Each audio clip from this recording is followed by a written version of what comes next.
Right, so the safety and security of South Africans not compromised. That is the message from Defence Minister Thandi Modise and Minister in the Presidency Mondli Gungebele following that hostage situation late night in Pretoria. The two, along with Deputy Military Veterans Minister Thabang Makwetla, were held hostage by disgruntled Liberation War veterans after the meeting degenerated. Now, the ministers insist their lives were not threatened. However, they acknowledged they were not allowed to leave the room. Our reporter Manqoba Mchunu joins me for the very latest. So, Manqoba, this has been a massive talking point all day. And I just want to know exactly what the ministers involved are saying now that they've got a few hours since this dramatic moment. We know that they were being held against their will for nearly 3 hours before that special task force stormed in and stopped the situation. So what are they saying? Well, Sally, basically the ministers downplaying the events that took place yesterday. In fact, the ministers saying at no particular point did they feel that their lives were threatened during that altercation that took place there and the hostage situation that unfolded there. In fact, Minister Thandi Modise saying that, they didn't feel that their lives were in any way in danger during that particular hostage situation. In fact, she says at some point they were even singing struggle songs with some of these war veterans during that particular session. But of course she says that they were kept there against their will and that it was really a violation of their rights, the fact that they couldn't leave that particular conference room where this particular meeting was held. But of course they are saying that they were open to talking with this group. They went there wanting to talk with this group, but they say that when they went into this meeting they went without any suspicion, and this is because it was not the first time that they'd been engaging with these military veterans. There have been meetings before with this particular presidential task team on military veterans. We understand that they went as far as Limpopo, Eastern Cape and Gauteng, where some of these meetings were held and where some of these issues that they are raising have been ironed out before. So he says that they were merely expecting to give them an update of where they are in terms of some of those issues that they were raised, and to their surprise, that meeting didn't even go beyond the agenda, where they disagreed that if the president or the deputy president are not in that meeting, therefore it will not go ahead. So they do say that they condemn what happened there. They say that it was totally uncalled for, but they're saying that they're looking at dealing with some of these issues in terms of that Amendment Act into the Military Act that is before currently the Military Veterans Association, the National Association, to look into it and to try and iron out some of these issues. But take a listen to what the minister in the presidency had to say in particular about this issue. We can confirm some of the work done to date, which includes, amongst others, the following: a draft bill to amend the Military Veterans Act to deal with some of the discrepancies in the bill, such as the definition of the military veteran, provisions of healthcare benefits to the dependents of the military veterans, and means test criteria. Second bullet, the review of the Special Pensions Act, the development of the pensions policy, work around the presidential pardons and expungement of criminal records on some of the members,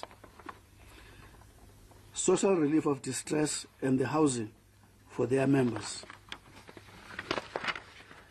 involvement of some of the members in the socio-economic activities, repatriation of the remains of the military and the erection of the monuments in the host countries, and memorialization of fallen heroes.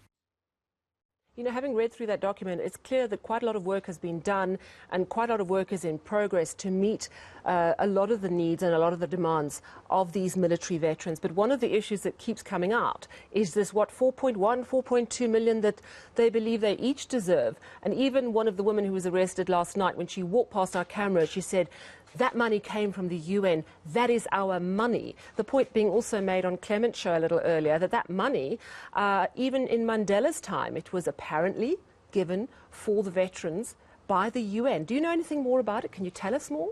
Well, that's one of the issues that they've raised, Sel. And remember, this is a long-standing issue. It's not the first time that we've heard military veterans raising some of these issues. The issues of bursaries for their children, the issues of access to medical aid, the issue of reparation. Of course, this time they're saying that they want a once-off payment of 4.2 million rand per military veteran. So they're saying that this is a once-off payment that they want for government. But of course, government, he's saying that they simply cannot afford to pay that amount of money.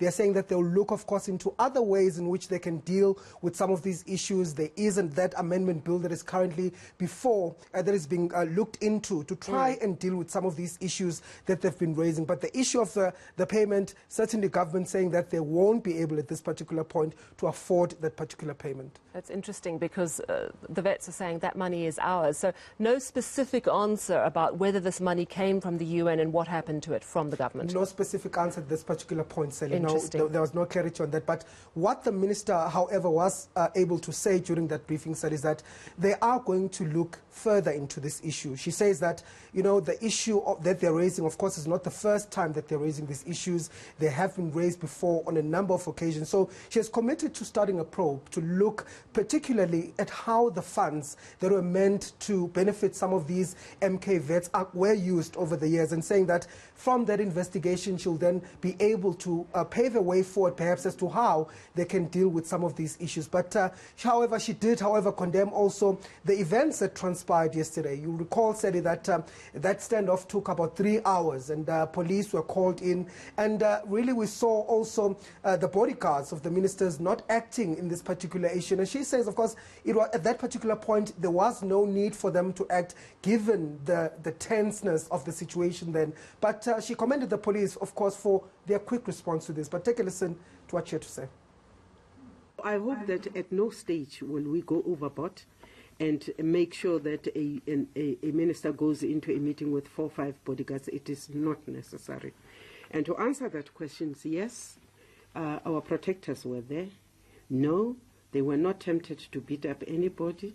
They knew that we could hold our own, because what was taking place within those closed doors was people talking, was people differing on issues, was people now and then breaking into songs and joining each other. It wasn't a bloodbath. It was people saying, but you are not understanding our point of view. And us saying, but we want to really understand your point of view. Let us meet. But you are refusing us to discuss this matter here because you are demanding that we physically bring a deputy president to a meeting. Right, so it wasn't a bloodbath, there was even a little sing-song. The bottom line is, for nearly 3 hours, 3 of our highest-ranking politicians were not allowed to leave a room. They were held against our will. So it is being seen in a very serious light. I think 56 arrests. Was there anything more said about charges against those arrested and just how much they're likely to face, any chance of perhaps release or a pardon? What was said about those arrested? Well, what we do know for now, Sel, is that they are facing kidnapping charges for that hostage situation, in particular those who were arrested yesterday by the police. At this particular point, there is no indication as to whether they have appeared in court. But we've heard, of course, calls from the likes of Carl Niehaus, who are saying that, government will need to ensure that these people that were arrested yesterday should be released. But the Minister of Defence making it quite clear, Sally, in that briefing that in that table, particularly of the ministers that were there, that they're not going to be dropping these charges. This is now a matter before law enforcement, and they can't seem to be interfering in the processes of law enforcement. If anything, the law should take its course. So certainly the minister saying that they're not going to be dropping these charges because their rights were violated by the actions of those disgruntled MK vets. All right. Well, thank you very much for that update. Manqoba Mchunu there.